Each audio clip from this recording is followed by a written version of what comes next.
नीट paper फुटी प्रकरणामध्ये लातूरचं connection आहे का याबाबत लातूरच्या जिल्हा पोलीस अधीक्षक कार्यालयात एका विद्यार्थिनीच्या वडिलांनी तक्रार दिल्यानंतर लातूर कनेक्शनबाबत राज्यभर देशभर आता चर्चा सुरू झालेली आहे। याविषयी अद्याप लातूर पोलिसांनी अधिकृत भूमिका जाहीर केलेली नाही आहे।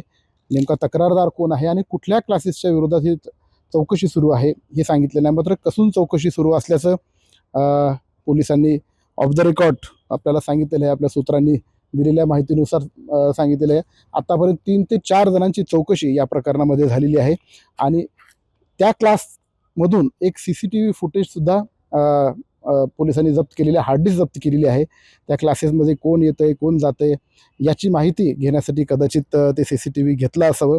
आपल्याला न्यूज 18 मराठीच्या सूत्रांनी ही माहिती दिलेली आहे। याविषयी अधिकृत प्रतिक्रिया लातूरचे जिल्हा पोलीस अधीक्षक अमोल तांबे यांना विचारली असता त्यांनी अद्याप चौकशी आहे, चौकशी पूर्ण झाल्यानंतर याविषयी सविस्तर बोलू असं सांगितलंय।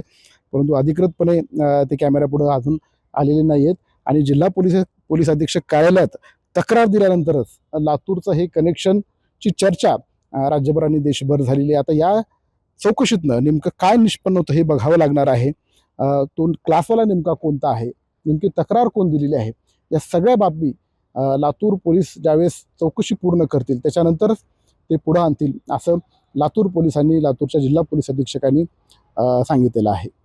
शशिकांत पाटील, न्यूज 18 मराठी, लातूर।